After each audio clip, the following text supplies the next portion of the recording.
আরেক ভাই তো আমাকে যেই গালিগালাজ করছে। এ জাহিরে মুরাক্কাব, এ জাহিরে মুরাক্কাব, এ জাহিরে মুরাক্কাব। এক ভাই জামায়াত এবং আওয়ামী লীগ এমনি তাত্ত্বিক প্রমাণ করছে যে এটা নাকি বলে একই। শুধু তাই না, মওদুদির পরিবার ধ্যানে জ্ঞানে পশ্চিমা রীতিনীতিকে অনুসরণ করে, যেখানে ইসলামের কোনো বালাই নাই। আর একদিকে মুজিব ধর্মের অনুসারীরা বাংলাদেশ বাংলাদেশ করতে করতে চিল্লে গলা ফাটায় ফেলে, অথচ মুজিবের জীবিত উত্তরসূরিদের কেউ বাংলাদেশের নাগরিকই না। ওনার বক্তব্য হলো শেখ মুজিব ও তার সন্তানদের সবার মুখ হলো বাইরের দিকে, এরা জীবনযাপন করে বাইরে, কিন্তু এই দেশ পরিচালনা করতে চায়, আসলে তারা দেশপ্রেমিক না, তার মানে এই দেশ বিক্রি করা তাদের উদ্দেশ্য। এটা ওনার কথা। এটার সাথে জামায়াতের মিল কোথায়?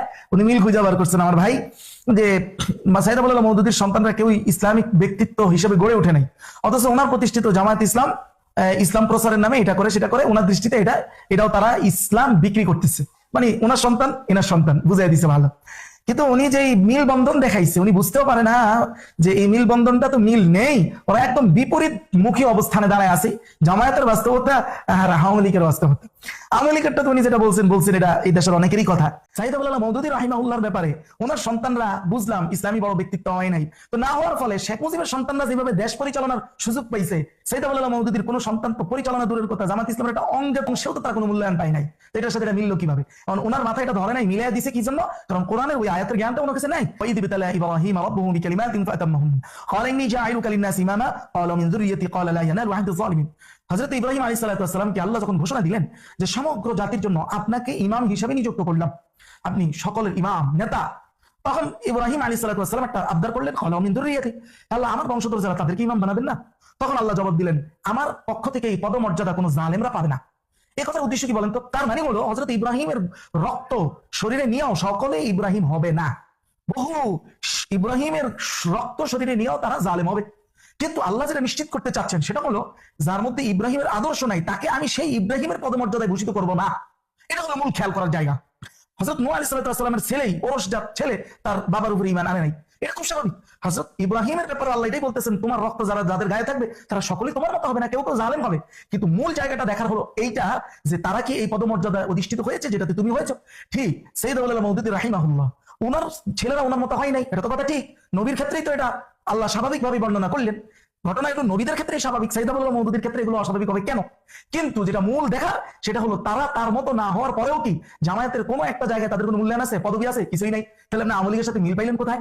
যেটা একেবারে আকাশে পাতালে বিপরীত, এটা উনি এক জায়গায় দুই আঙ্গুলের মতো মিলিয়ে দেখাই দিয়েছেন, শুধু কোরআনের হয়তো এই আয়াত সম্পর্কে উনি জানেন না। আচ্ছা, এবার আসেন আমার এই ভাই বলতেছে যে আবুল আলা মওদুদি রাহিমাহুল্লাহ সূরা ফাতাহের 2 নম্বর আয়াতের তাফসীরে এমন কিছু লিখেছেন যেটা দ্বারা উনি প্রমাণ পেয়েছেন, প্রমাণ করেও দিয়েছেন, মাশাআল্লাহ মাশাআল্লাহ মাশাআল্লাহ, যে সাইয়েদ আবুল আলা মওদুদি নবী বিদ্বেষী, নাউযুবিল্লাহি মিন যালিক। তো ভাইয়ের মূল ইয়েটা কি ভাই? মাঝখান দিয়ে একটা কথা বলি, এই যে আমি আগেও ভাবতাম ইউটিউবাররা যে আমাদের ওলামায়ে কেরামের ভিডিও কাটছাট করে না, কিছুদিন আগে হাসান জামিল হাফিজাহুল্লাহ উনি একটা বক্তব্য দিয়েছিলেন, বক্তব্যের উদ্দেশ্য ভালো ছিল। উনি বুঝাইতে চেয়েছেন রাসূলুল্লাহ সাল্লাল্লাহু আলাইহি ওয়াসাল্লামের যে সাহাবীরা ছিলেন, ওনারা তো অনেকে আছে আমাদের সমাজে হাতের কর গুণে যদি হজ গোনা হয় তাহলে হযরত আবু বকরের যতবার করেছে করের হিসাবে তার চাইতে বেশি উনি করেছেন।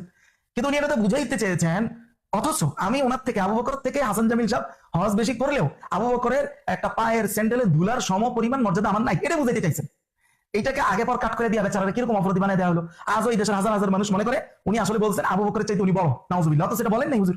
তাহলে এই যে ব্যাপারটা বিশ্বাস করেন, এই যে ইউটিউবারদের কার্যক্রম, এগুলো ইউটিউবাররা আমাদের থেকেই শিখছে। কিভাবে জানেন না? যে আমরা এই কথা কাটসাট করা, এক আলেমের বিদ্বেষ করতে যায় কথা কাটসাট করা, অল্প আনা, এমন ভাবে আনা যেভাবে আমরা আমার উদ্দেশ্য পূরণ হয়ে যায়, এটা লেখালেখির মাধ্যমে বক্তব্যের মাধ্যমে আমরা ওলামায়ে কেরাম শত শত বছর ধরে এটা করে আসতেছি। কারণ আমার দৃষ্টিতে ইউটিউবাররা আমাদের থেকে এটা শিখছে, ইউটিউবাররা আমাদের থেকে শিখছে। পার্থক্য শুধু আমরা কথা বক্তব্য লেখার মাধ্যমে কাজটা করতাম, এই কাটসাট করার কাজটা করতাম, আর ইউটিউবাররা এটা আধুনিক ফরম্যাটে করে, মানে আধুনিক ফরম্যাটে কাটসাটটা করে, মানে ভিডিও ফরম্যাটে। এই পার্থক্য, মূল কাজ আমাদের ওই। এবার আপনার রাসূলের সেই হাদিসটা অনুসরণ করেন বা স্মরণ করেন যে হাদিসে রাসূলুল্লাহ বলেছেন ম্যাক্সিমাম ফিতনাগুলো ওলামায়ে কেরাম থেকে বের হবে, এর কুফল, এর যে ভোগান্তি এটা ওলামায়ে কেরামের দিকেই ফিরে আসবে। তা হাসান জামিলের এই ঘটনাটা সহ আরো যারা আছেন ওনাদের ঘটনাটা দেখেন। এই যে কাটসাটের যে ইতিহাস আসলে শত বছর ধরে আমাদের, যার প্রতি আমাদের বিদ্বেষ, তার কথা বা বক্তব্য কাটসাট করার যে একটা অভ্যাস, এটা যে আজকে ইউটিউবারদের পর্যন্ত পৌঁছলো, এই ফিতনার এই ধরনটা ভুক্তভোগী সবচেয়ে বেশি কারা হচ্ছে? এখন আমরাই হচ্ছি। তো দেখেন আমার ভাইয়ের কাটসাটের ব্যাপারটা দেখেন, উনি জেনে করেছেন না জেনে করেছেন সেই বিষয়ে আমি বলতে পারবো না। ওনার কথা হচ্ছে যে নবীগণ তাদের যে মানবীয় ভুল ত্রুটি, যেটা আহলে সুন্নাহর ঐক্যমতের মতামত, এইটা হলো নবীরা অনেক বেশি মর্যাদাশীল হওয়ার সুবাদে মানুষের দৃষ্টিতে না, বরং আল্লাহর দৃষ্টিতে এক্সট্রা ভুল এগুলো, মানে আল্লাহর দৃষ্টিতে বিশেষ বিপর্যনায়, নবীদের ক্ষেত্রে শুধু এগুলো ভুল।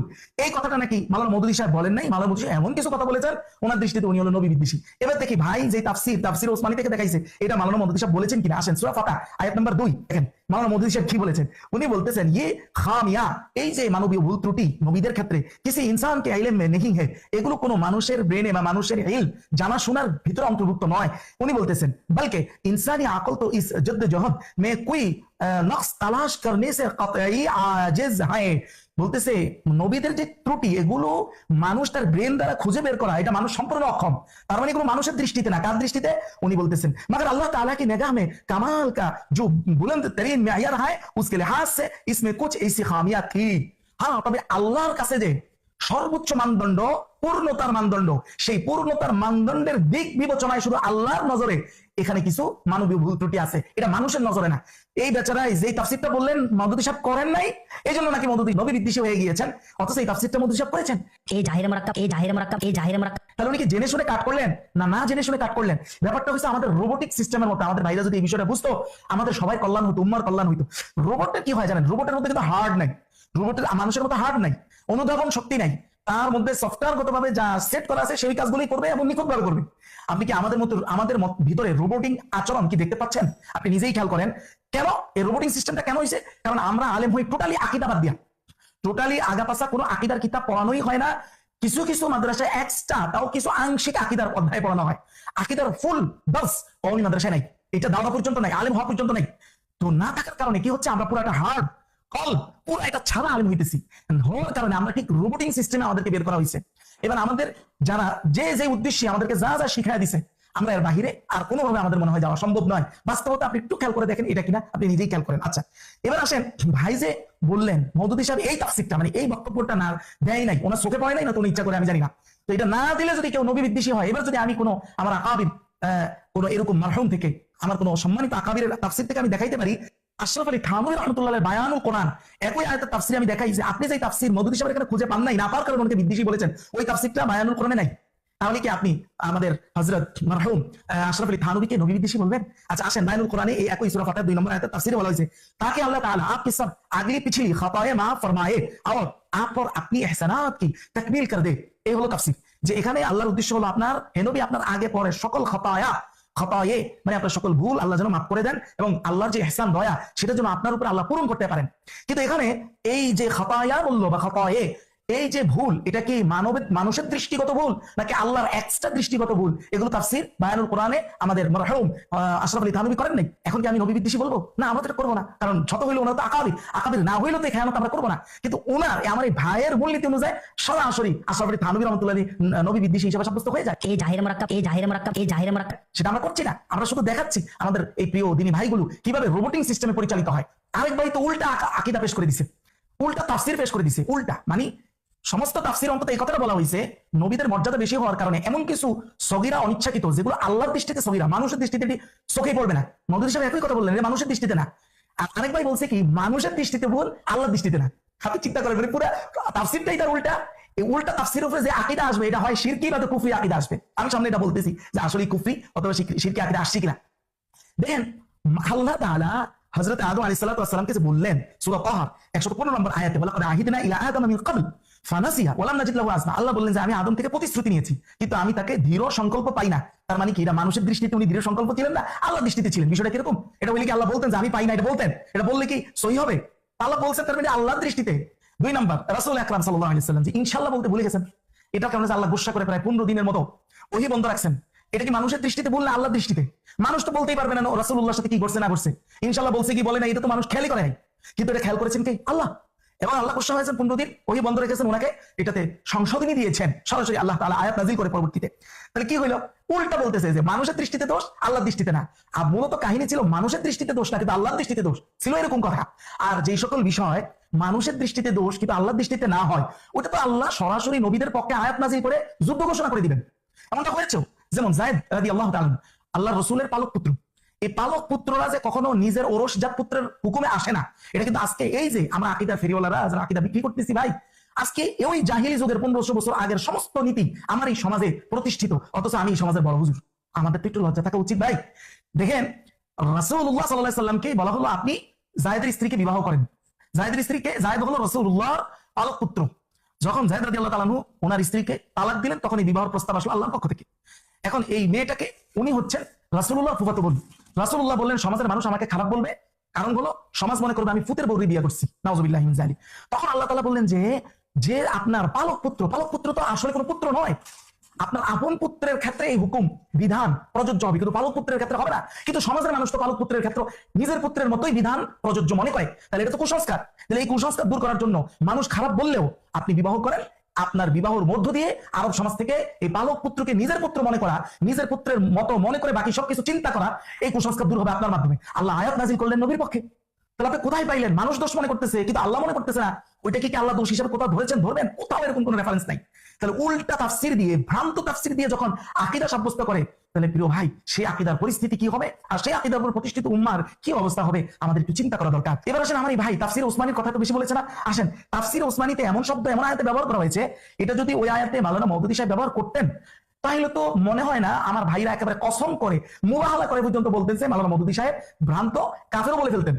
নবী বিদ্বেষীদের একেবারে সাধারণ একদম ডাইরেক্ট কাফেরও হয়তো ফতোয়া দিয়ে ফেলতেন কিনা আল্লাহ ভালো জানে। আসেন তাফসির ওসমানীতে এমন শব্দ আছে, সূরা বাকারার 36 নম্বর আয়াতটা দেখেন, ওই আয়াতের প্রেক্ষাপটে 9 নম্বর টিকা, এটা উর্দু হিসাবে লিখছে, এভাবে লিখতেছে যে ইস খাতা কি সাজা মে হযরত আদম और हवा और जो औलाद पैदा होने वाली थी। আচ্ছা, এখানে মূল কথাটা হলো হযরত আদমের গন্ধম খাওয়ার পরবর্তী অবস্থাকে তাফসির ওসমানীতে স্পষ্ট বলতেছে এই ভুলের শাস্তি, ইস খাতা কি সাজা মানে শাস্তি। তাহলে বুঝেন একজন নবীকে শাস্তিপ্রাপ্ত বলতেছে তাফসির ওসমানীতে। এই আয়াতে যদি মাওলানা মওদুদী সাহেব এই শব্দ ব্যবহার করতে কি হতো উপমহাদেশে? ভাই একটু কলিজায় হাতটা দিয়ে, বুকে হাতটা দিয়ে একটু একটা মিনিট চিন্তা করিয়েন। এই জাহির মারাক্কাব, এই জাহির মারাক্কাব, এই জাহির মারাক্কাব। অথচ বাস্তবে এরা কেউ নবী বিদ্বেষী হলেন না, শুধু একটা মাজলুম ছাড়া। এটা আর কতদিন চলবে? আমরা উম্মাহকে এইভাবে কত ধ্বংস করবো? প্রিয় ভাই, আল্লাহ আমাদের এই ভাইদেরকে ক্ষমা করুন। ওনারা এখন একটা নতুন কথা বলতেছেন, মাওলানা মওদুদী সাহেবকে বাঁচাতে গিয়ে আমরা বলে নবীদেরকে দোষ ত্রুটির মধ্যে ফেলে দিচ্ছি। নাউযুবিল্লাহি মিন যালিক। দেখেন তো আমরা যে বক্তব্য দিচ্ছি ভাই মাওলানা মওদুদীর ক্ষেত্রে, একই, এটা মাওলানা মওদুদীর পক্ষের বক্তব্য নয়, বরং একই বক্তব্য দিতে হবে যদি সহিহ আহলে সুন্নাহর আকীদাকে টিকাইতে হয়। একই বক্তব্য দিতে হবে যদি আমাদের আকাবিরে দেওবন্দ ওনাদের তাফসীরের সঠিক ব্যাখ্যা করতে হয়। একই বক্তব্য আসবে, একই বক্তব্য দিতে হবে। হোসেন আহমদ মাদানীর তাফসীরকে নবী বিদ্বেষ থেকে যদি বাঁচাইতে হয় এবং আশরাফ আলী থানভীর তাফসীরকে যদি বাঁচাইতে হয়, এই তাফসীরে ওসমানী মাত্র যেটা দেখাইলাম, এটাকে যদি নবী বিদ্বেষ থেকে বাঁচাইতে হয়, সেম বক্তব্যই আসবে যেটা মাওলানা মওদুদী সাহেবের ক্ষেত্রে দিচ্ছি। এই জাহির মারাক্কাব, এই জাহির মারাক্কাব, এই জাহির মারাক্কাব। আপনি একটু দেখেন জালালাইনের বিখ্যাত সূরা কামালাইন, এই কিতাবে সূরা নসরের 4 নম্বর আয়াতের, এটা কি আমাদের আকাবিরা লেখেন নাই? উনারা লিখছেন, দেখেন স্পষ্ট, ওয়াস্তাগফিরহু এর ব্যাখ্যা লিখতেছেন, यानी इस अजीम काम के सारा अंजाम देने में मुमकिन है कि कोई भूल चूक हुई हो।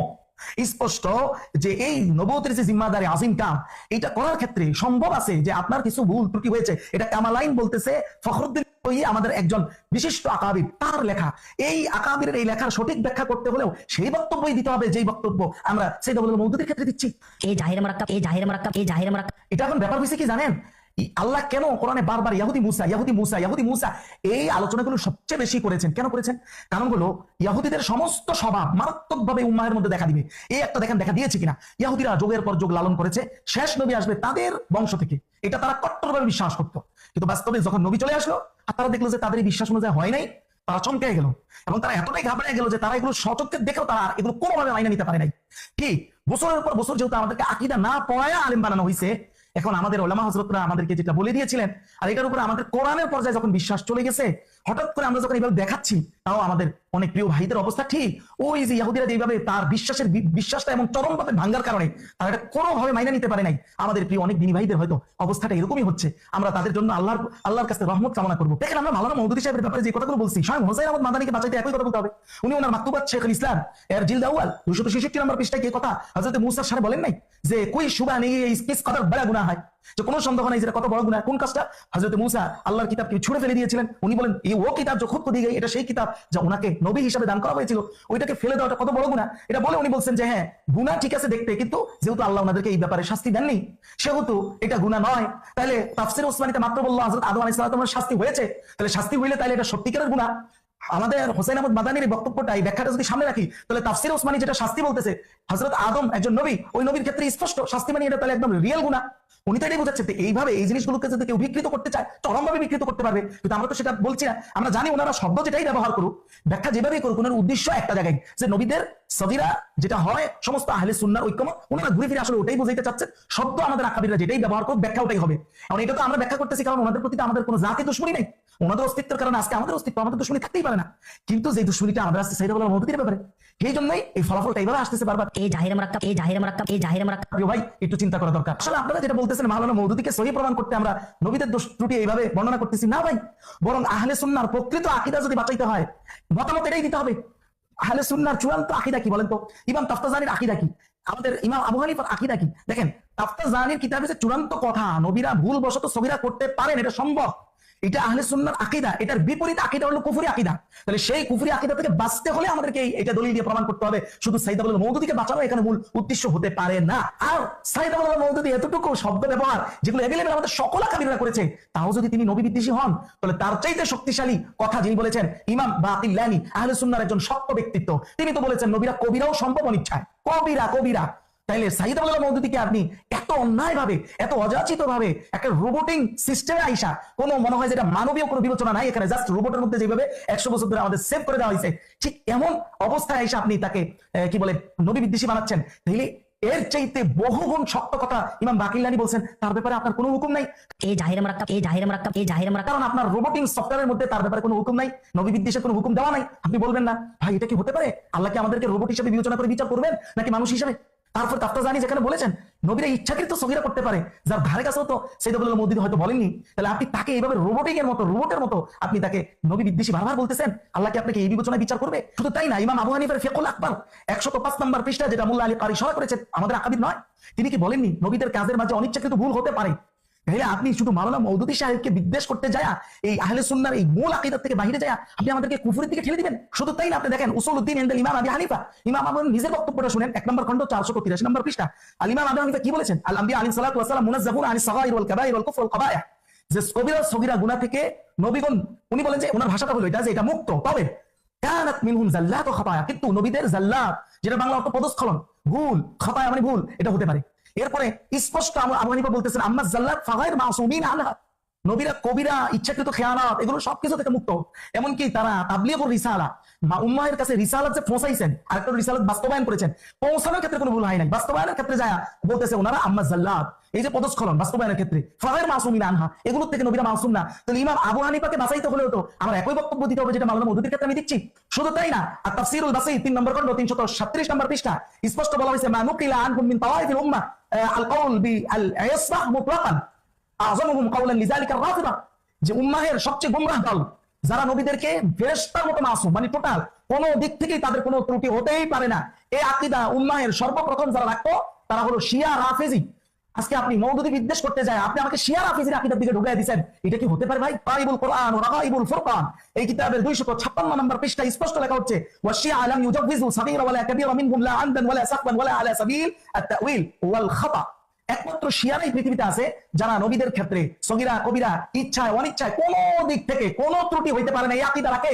আর এই আকীদার কারণে একজন শিয়া হইল, এই আকীদার কারণে একজন শিয়া মুসলমান থেকে খারেজ হয়ে গেল, আর সেই আকীদা আমাকে মুসলমান বানানোর জন্য যুগের পর যুগ সিস্টেম আপনি শিখাচ্ছেন মওদুদী বিদ্বেষের স্বার্থে, এটা কি হতে পারে? এই জাহির মারাক্কাব এই জাহির মারাক্কাব এই জাহির মারাক্কাব এটা উম্মাহের আমানত হতে পারে? উম্মাহের অধিকাংশ মানুষ মনে করে নবীদের ইচ্ছায় অনিচ্ছায় কোন দিক থেকে সবচেয়ে বড় কোন গুনাহই হতে পারে না, নবীদের দ্বারা এটা সম্ভব না। এই উম্মাহের, এই বাংলাদেশের উম্মাহের অধিকাংশ মানুষ এটা জানে।